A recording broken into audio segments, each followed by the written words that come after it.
நாம வீட்ல சாப்பிட்றதுக்கு இலைய பயன்படுத்தினாலோ, அப்படி இல்லன்னா ஏதாவது நிகழ்ச்சிக்கு போயி அங்க சாப்பிட்றதுக்கு இலைய பயன்படுத்தினாலோ, அந்த இலைய சரியான முறையில வைக்கிறது எப்படின்னு நமக்கு ஒரு குழப்பம் வரும். அப்படி வரக்கூடிய குழப்பம் சரியானாலும் கூட, எதுக்காக இலைய இந்த திசையை நோக்கி இப்படி வைக்கிறாங்க அப்படிங்கிற கேள்வி உங்களுக்கு வரலாம். அதோட இலையில பரிமாறின எந்த பொருளை ஃபர்ஸ்ட் நாம சாப்பிடுறது, எதை நாம கடைசியா சாப்பிடுறது அப்படின்னு மிகப்பெரிய கேள்வியும் கூடவே சேர்ந்து வரலாம். அதையும் மீறி நீங்க சாப்பிட்டு முடிச்சதுக்கு அப்புறம் சாப்பிட்ட இலைய எப்படி மடிக்கணும் அப்படிங்கிற இன்னொரு கேள்வியும் வரலாம். இப்படி உங்களுக்கு வரக்கூடிய எல்லா கேள்விக்கான பதில்களையும் நீங்க தெரிஞ்சுக்க இந்த வீடியோவை தொடர்ந்து பாருங்க.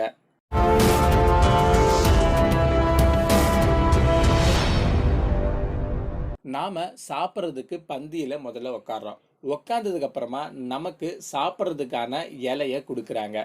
இந்த இலைய எப்படி சரியான முறையில சரியான திசையில வைக்கணும்னு பாத்தீங்கன்னா, இலையோடைய நுனிப்பகுதி, அதாவது இலையோடைய சின்னதா இருக்கிற பகுதியை நம்ம சாப்பிட்றதுக்கு இடது பக்கமாகவும், அகலமா இருக்கிற பகுதியை நம்ம சாப்பிட்றதோடைய வலது பக்கமாகவும் இருக்க மாதிரி வைக்கணும். இப்படிதான் இலைய சாப்பிட்றதுக்கு சரியான முறையில வைக்கணும். எதுக்காக இந்த மாதிரி திசையில இலைய வைக்கிறாங்கன்னு பாத்தீங்கன்னா, நல்லா சாப்பாட்டை வலது பக்கமா இருக்கிற கையால பிசைஞ்சு சாப்பிட்றதுக்கு வசதியா இருக்கணும் அப்படிங்கறதால தான் இலையோடைய அகலமான பகுதியை நம்மளுடைய வலது பக்கம் வச்சிருக்காங்க. அதோட நம்ம குறைவா எடுத்துக்க கூடிய பொருளா இருக்கிற உப்பு, ஊறுகாய், இனிப்பு இதையெல்லாம் நம்ம சாப்பிடுறதுக்கு இடது பக்கமா இருக்கிற இலையோடைய குறுகிய பகுதியில வைக்கப்படும். இப்படிதான் இலையில நம்ம சாப்பிடக்கூடிய பொருட்களுடைய இட ஒதுக்கீடு இருக்கணும். சரி, இப்படி பரிமாறினதுக்கு அப்புறமா எந்த பொருளை நம்ம முதல்ல சாப்பிடணும்னு பாத்தீங்கன்னா, இனிப்பை தான் நாம முதல்ல எடுத்துக்கணும். ஏன்னு பாத்தீங்கன்னா, இனிப்பை நாம சாப்பிட்ட உடனே அது நமக்கு சீக்கிரமா ஜீரணமாக கூடிய அமிலங்களை சுரக்கிறதுக்கான வேலையை செய்யும். இதனால நம்ம நல்லா அதிகமா சாப்பிட முடியும். அதுக்கப்புறமா கார வகைகள்ல இருக்கக்கூடிய குழம்புகளை ஊத்தி நம்ம சாப்பிடலாம். அதுக்கு அடுத்ததா இன்னும் செரிமானத்துக்கு உதவக்கூடிய ரசத்தை எடுத்துக்கணும். இறுதியா புளிப்பு சுவையா இருக்கிற மோரை சாப்பிடணும். கடைசியா தான் பாயாசத்தை சாப்பிடணும். இப்படி இனிப்புல ஆரம்பிச்சு புளிப்புல முடிகிற பந்தி தான் நமக்கு நல்ல சாப்பிட்டதுக்கான ஒரு திருப்தியை கொடுக்கும். இதுவே நீங்க டிஃபன் இலையை பயன்படுத்தும் போது அதை எப்படி சரியான முறையில வைக்கணும்னு பாத்தீங்கன்னா, டிஃபன் இலையை பொறுத்த வரைக்கும் இலையோடைய சின்ன பகுதி, பெரிய பகுதி அப்படிங்கிற வித்தியாசம் இருக்காது.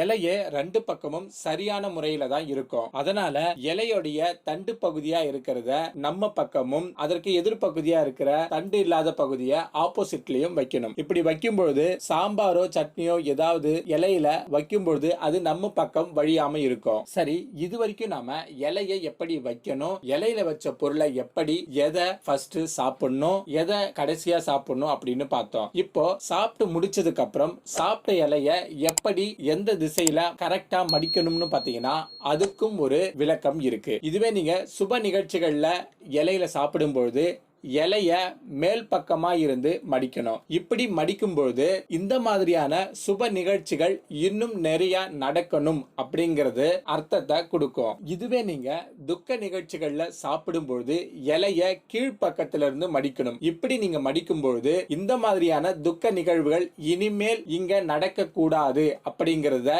உணர்த்தும். அதனால இனிமே நீங்க இலையில சாப்பிட்டதுக்கு அப்புறம் சரியான முறையில இலைய மடிக்கணும். அப்படியே இந்த வீடியோ உங்களுக்கு பிடிச்சிருந்தா லைக் பண்ணுங்க, கமெண்ட் பண்ணுங்க, ஷேர் பண்ணுங்க.